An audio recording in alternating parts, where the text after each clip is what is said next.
Dear student, आज हम पढ़ेंगे entropy change for different thermodynamic process.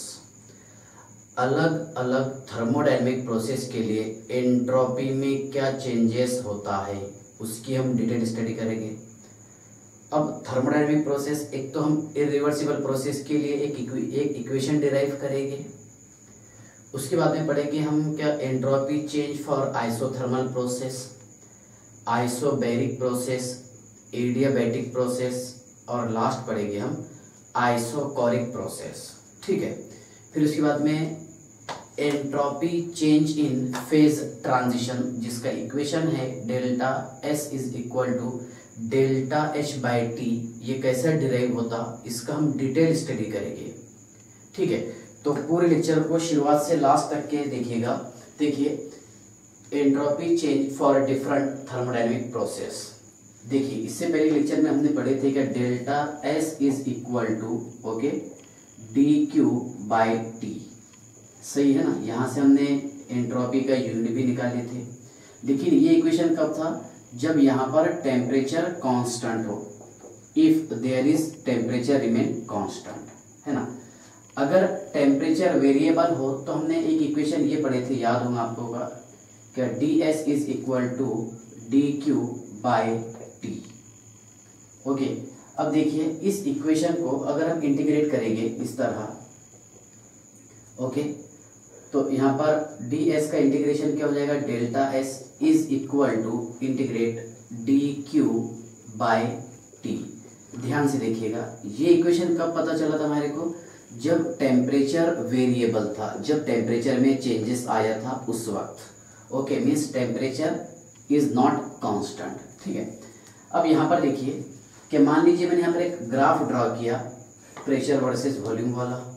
Okay, अब यहाँ पर ये इनिशियल पॉइंट और ये फाइनल पॉइंट, इसको मान लिया हमने P1, ओके, और ये रहेगा P2।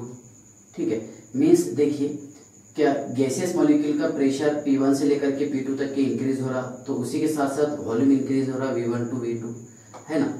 और टेम्परेचर वेरिएबल है T1 से लेकर के T2 तक के। लेकिन यहाँ पर हम एक चीज डिटरमाइन नहीं कर सकते, वो कौन सी वाली है बता सकते हैं आप? बोलो। देखिए यहाँ पर हम एक चीज देखिए, ये पता नहीं कर सकते इसमें फिलहाल कि इसके लिए कितनी हीट रिक्वायर्ड होगी, हीट रिलीज होगी या फिर एब्जॉर्ब होगी। तो ध्यान से देखिएगा कि delta S is equal to D Q, means यहाँ से हम क्यू नहीं निकाल सकते, यहाँ हमारे को यूज करना है फर्स्ट लॉ ऑफ थर्मोडायनेमिक्स। ठीक है ना, ध्यान से देखिएगा। Okay, according to first law of thermodynamics, okay, ध्यान से देखिए आप, according to first law of thermodynamics. Okay, देखिए थर्मोडायनेमिक्स के फर्स्ट लॉ के हिसाब से क्या होगा समझ लो पहले आप। फर्स्ट लॉ ऑफ थर्मोडायनेमिक्स क्या बोलता है? Delta U is equal to okay delta Q plus delta W.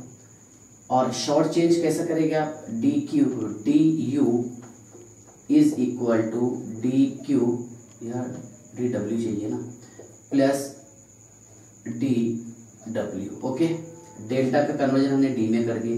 बेटा अब यहाँ पर डी क्यू कैसे लिखेंगे? D Q is equal to D U minus D W. Okay, यहाँ तक क्या आपको समझ में आ गया? अब इस वैल्यूज को आप यहाँ पर पुट कर दीजिए। बोलिए, delta S is equal to okay D U minus D W by T. ठीक है, यहां तक के कोई डाउट है क्या आपको? So delta S is equal to integrate किया हमने D U by T minus okay we know that. ठीक है, पहले हम एक काम करेंगे, इसको डी डब्ल्यू लिख लेते हैं, D W by T. We know that, ठीक है, D U is equal to N C V D T. अगर यहाँ पर हम डेल्टा लगाते हैं कि delta U is equal to N C V delta T, तो ये शॉर्ट चेंज हो जाएगा। डब्ल्यू है ना, या फिर D W is equal to minus P D V, ये कहाँ से ड्राइव हुआ? डेल्टा डब्ल्यू से delta W is equal to minus P delta V, बराबर है। यहां से ये डिराइव किए हमने, ओके। तो हम एक काम करते हैं, क्या D U is equal to N C V D T, इसको पुट कर देते हैं डी यू की जगह, ओके, और डी डब्ल्यू की जगह पुट कर देते हैं minus P D V, okay. So we can return as delta S is equal to, okay, integrate रहेगा बेटा इसका N C V D T by T, okay, minus, और ये माइनस क्या है, W is equal to minus P D V है, पता ही है, minus P D V, minus into minus plus हो जाएगा, okay.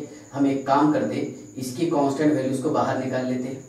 So delta S is equal to, बोलो, एन सी वी, बराबर है एन सी वी, इंटीग्रेशन रहेगा बेटा D T by T, okay, plus minus minus क्या हो जाएगा, प्लस हो जाएगा, पी डी वी, है ना।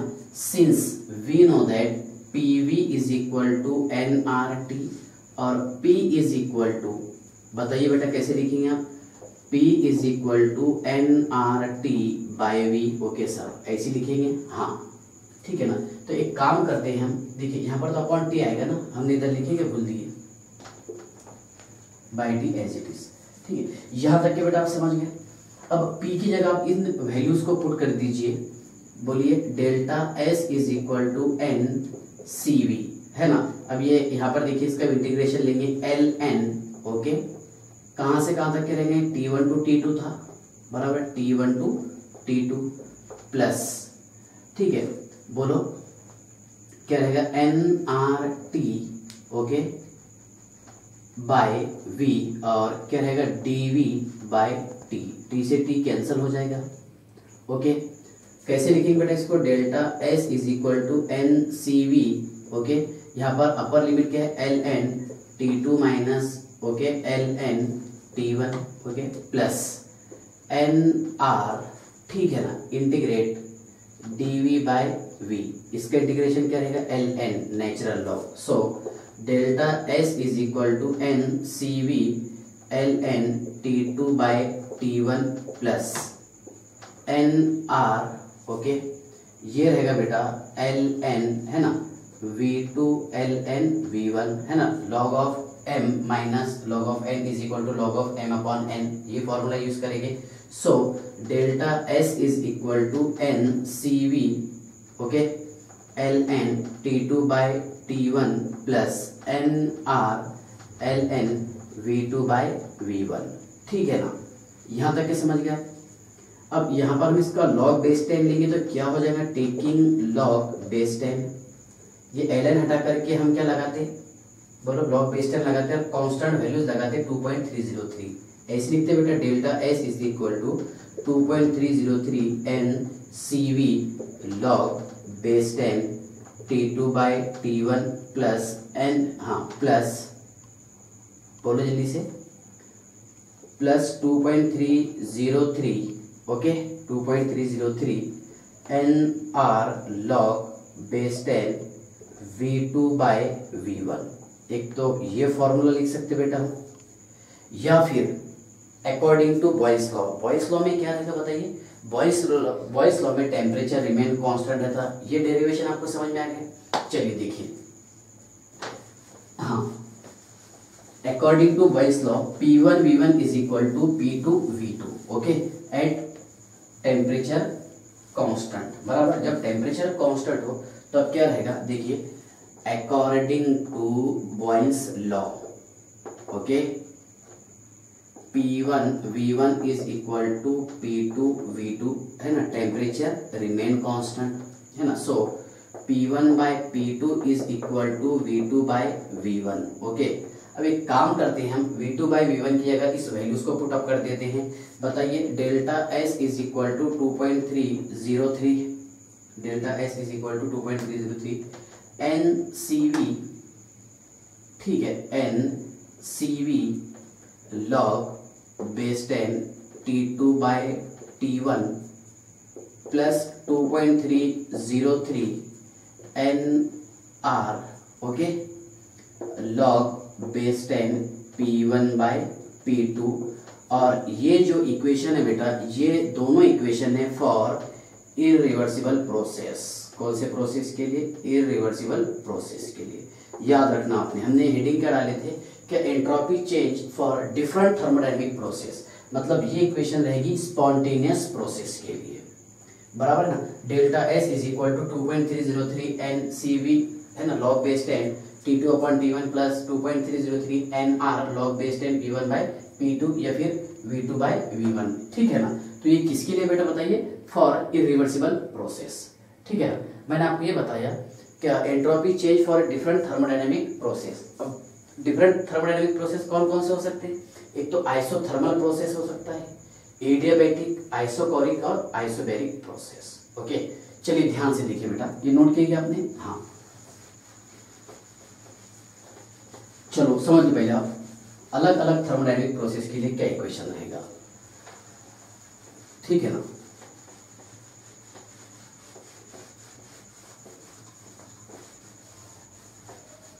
देखिए entropy change for different thermodynamic process, ठीक है। अलग अलग थर्मोडायनेमिक प्रोसेस के लिए एंट्रोपी चेंज का इक्वेशन क्या रहेगा? तो सबसे पहले समझ लेंगे बेटा हम for isothermal process, isothermal process. अब आइसोथर्मल प्रोसेस में क्या रहता? टेम्परेचर में कोई चेंजेस नहीं आता, there is no change in temperature, बराबर है। जब टेम्परेचर में चेंज नहीं आया तो यहाँ पर इंटरनल एनर्जी भी रिमेन कांस्टेंट रहता, जो हम बेसिक में पढ़े शुरुआत के लेक्चर में, शायद सेकंड थर्ड लेक्चर होगा, है ना, जहाँ पर डेल्टा यू या फिर डी टी कितना रहेगा? 0 और डी यू भी कितना रहेगा बेटा? 0। अब first law sorry entropy change की इक्वेशन क्या है? Delta S is equal to integrate क्या रहेगा? डी क्यू बाय टी, ठीक है ना। पता है आपको कि डी क्यू का इक्वल था, याद है सर हमारे को, है ना, is equal to integrate D U minus D W by T, just अभी देखे हमने। ओके, और कैसे लिख सकते हैं? Delta S is equal to integrate D U by T, ठीक है, माइनस, ठीक है ना, और ये डी डब्ल्यू का इक्वल था माइनस पी डेल्टा वी, बराबर ना, अपॉन टी। ये दोनों वैल्यूज मैंने पुट अप कर दिया। इसमें कोई डाउट है क्या आपको? अब देखिए ये माइनस से माइनस तो प्लस हो जा रहा है, ठीक है ना। अब ध्यान से देखिएगा बेटा, क्या ये जो है डेल्टा यू ये टेंस टू 0 रहेगा फॉर थर्मोडायनेमिक प्रोसेस के लिए, ठीक है ना। So delta S is equal to क्या रहेगा बोलो? P D V by T. Since we know that PV is equal to nRT, so P is equal to nRT by V। In values को आप यहाँ पर पुट कर लीजिए। बताइए कैसे लिखेंगे? Delta S is equal to integrate बोलो N R, ठीक है, T बराबर बाय T और dV बाय V लिख सकते ना, चाहे तो ऐसे लिखो, कोई प्रॉब्लम नहीं है, ठीक है ना। क्या है बोलो? यहाँ पर t और ये क्या है? By v। ओके, t से t कैंसिल हो जाएगा बेटा। अब क्या बच रहा है यहाँ पर? सर यहाँ पर बच रहा है delta s। Delta s is equal to N R, ये कॉमन है बेटा, बराबर है, कांस्टेंट है, सॉरी कॉमन बोल दिए। और ये क्या रहेगा? dv by v। dv by v का इंटीग्रेशन क्या रहेगा? ln, है ना, बोलिए step by step. Delta s is equal to N R, okay, ln v क्या रहेगा बोलो?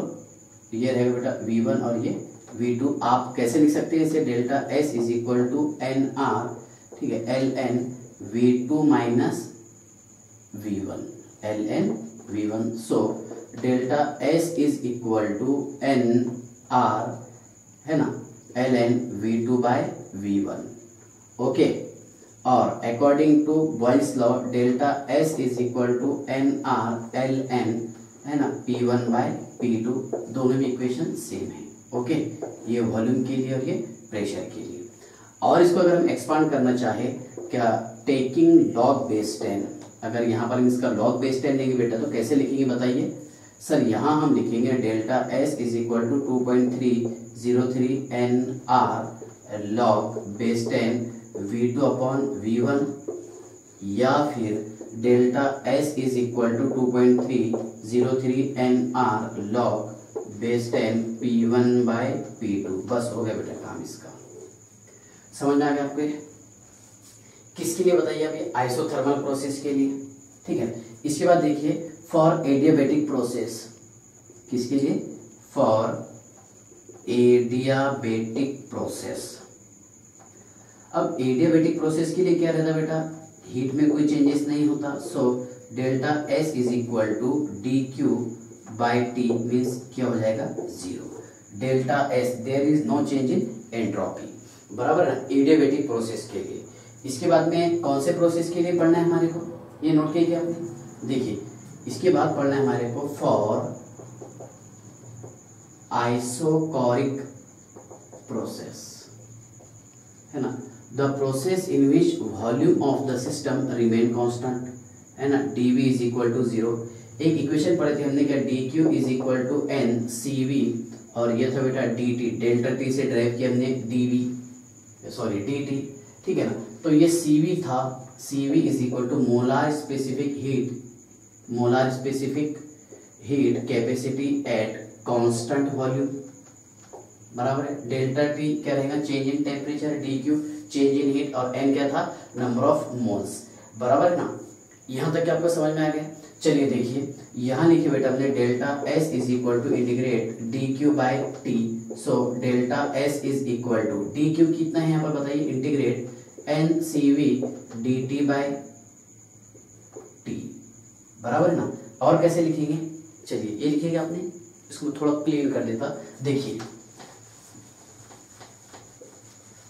हाँ, आइसोकोरिक प्रोसेस वॉल्यूम जहां पर रिमेन कांस्टेंट है, बोलो बेटा delta S is equal to N C V, integrate रहेगा बेटा D T by T. So delta S is equal to N C V, okay, क्या रहेगा? एल एन, है ना, डायरेक्ट लिख देते इसको एल एन, है ना, टी टू बाई, ये टी वन से लेकर के टी टू है ना, ठीक है, या फिर L N T two by T one. Equation आपको समझ में आ गया कैसे लिखिए इसको?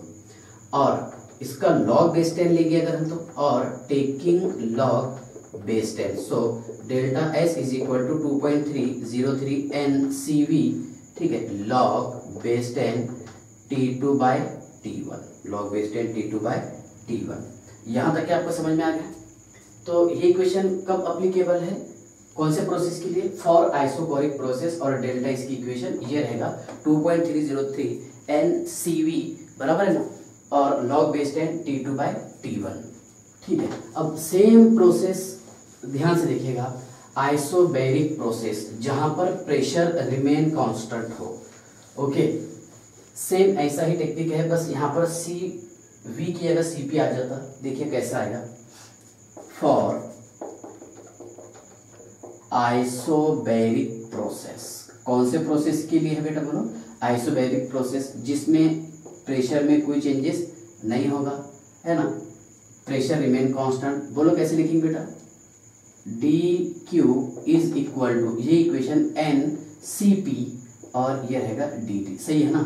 सीपी क्या रहेगा बोलो बेटा? Molar specific heat capacity at constant pressure, molar specific heat capacity at constant pressure, और ये क्या था? कांस्टेंट वॉल्यूम, बराबर है बेटा। ध्यान से देखिएगा, क्या delta S is equal to integrate किया हमने डी क्यू बाई टी, और डी क्यू है ना कांस्टेंट वॉल्यूम है, यहाँ पर बताइए delta S is equal to, बोलो जल्दी से, integrate N C P D T by T, okay. अब ये कांस्टेंट निकाल लिया हमने बाहर, so delta S is equal to N C P integrate D T by T, इसका इंटीग्रेशन क्या रहेगा? L N T two by T one, जो फाइनल आंसर आ रहा था। So delta S is equal to N C P, okay, L N T two by T one. अब इसका log base 10 लेते हैं हम, और taking log base 10, taking log base 10, ठीक है।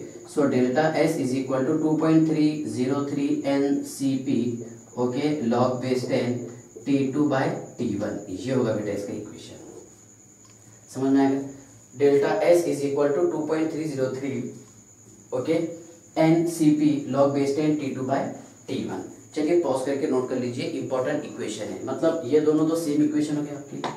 ठीक है ना। अब यहाँ से हमने कौन सा इक्वेशन डिराइव किए थे फॉर आइसोथर्मल प्रोसेस के लिए, है ना, और एक इरिवर्सिबल प्रोसेस के लिए। ओके, ध्यान से देखिएगा। अब नेक्स्ट है क्या है, entropy change for phase transition. ध्यान से देखिएगा, entropy change for phase transition. समझ लो पहले फेज ट्रांजिशन क्या है। Entropy change for phase transition डाल हेडिंग हम, ये पहले डिफरेंट थर्मोडायनेमिक प्रोसेस के लिए था। अब नेक्स्ट रहेगा entropy change for phase transition. समझ लो पहले आप, देखिए entropy change for phase transition, ठीक है। ध्यान से देखिए, यहां पर फेज चेंज होगा, ठीक है, जैसे हमने इससे पहले पढ़े थे क्या, enthalpy of fusion, enthalpy of fusion.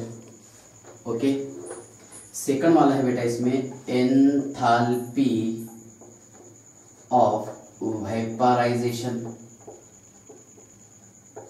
ठीक है ना।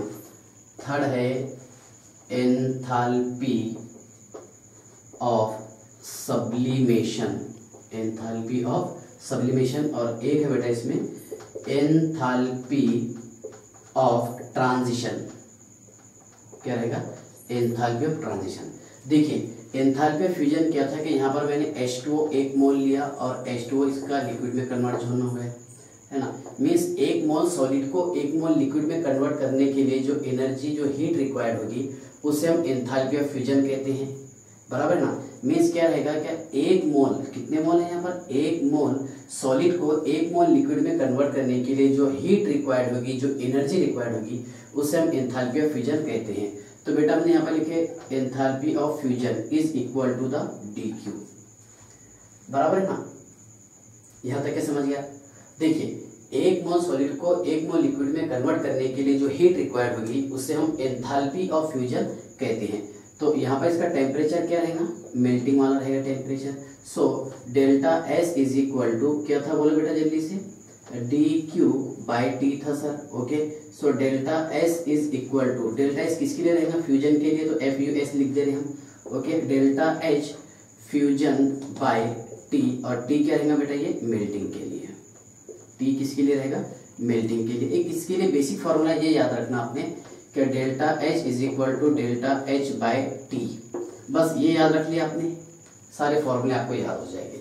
ओके, अब वेपराइजेशन में क्या रहता है, क्या 1 मोल लिक्विड का कन्वर्जन कर रहे हैं हम 1 मोल गैस में, और इसके लिए जो हीट रिक्वायर्ड होगी दैट इज dQ, ये रहेगी एंथैल्पी ऑफ वेपराइजेशन के इक्वल, बराबर है। 1 मोल लिक्विड को 1 मोल गैस में कन्वर्ट करने के लिए जो हीट, जो एनर्जी रिक्वायर्ड होगी उसे हम एंथैल्पी ऑफ वेपराइजेशन कहते हैं। So dQ is equal to delta H VAP vaporization. क्या फॉर्मूला बन जाएगी, बोलो जल्दी से, सेम फॉर्मूला है ना। लेकिन जब लिक्विड का कन्वर्जन अगर गैस में होता है तो वो क्या रहेगा बेटा, बॉइलिंग रहेगा सर। ओके, तो हम कैसे लिखेंगे, बताओ जल्दी से, डेल्टा S, ठीक है ना, ये क्या रहेगा VAP वेपराइजेशन, है ना, is equal to delta H, okay, vaporization upon T, और ये रहेगा B for boiling. Okay, sublimation में क्या होता, सब्लिमेशन में ये होता सर कि सॉलिड का कन्वर्जन, मीन्स यहाँ पर H2O सॉलिड का कन्वर्जन डायरेक्ट H2O गैस में हो रहा, ये सॉलिड था, और इसके लिए जो हीट रिक्वायर्ड होगी, जो हीट लगेगी that is called as enthalpy of sublimation at constant temperature and pressure. So we can return as dQ is equal to delta H, और ये है सब्लिमेशन। तो आप कैसे लिखेंगे, डेल्टा S, ये है बेटा sublimation, is equal to delta H sublimation upon T, और ये रहेगा बेटा सब्लिमेशन। यहाँ तक के समझ में आएगा आपको, है ना। Change in entropy is equal to delta H/T, है ना। अब सॉलिड का कन्वर्जन अगर डायरेक्ट गैस में होता है तो इसे हम सब्लिमेशन कहते हैं, क्या बोलेंगे, सब्लिमेशन। ट्रांजिशन, है ना, यहाँ पर डायरेक्ट स्टेट चेंज होगा। ओके, तो कैसे लिखेंगे formula, delta S transition is equal to delta H transition upon T, और ये भी क्या रहेगा बेटा, ट्रांजिशन, ठीक है ना। तो अगर आपको थोड़ा भी अगर फॉर्मूला याद हो गया इसका, क्या delta S is equal to delta H by T, तो यहाँ पर फ्यूजन के लिए ये फॉर्मूला यूज करेंगे आप, वेपराइजेशन के लिए ये फॉर्मूला यूज करेंगे, सब्लिमेशन के लिए और उसी के साथ साथ ट्रांजिशन के लिए सेम फॉर्मूले हम यूज करेंगे। ठीक है ना, बाय।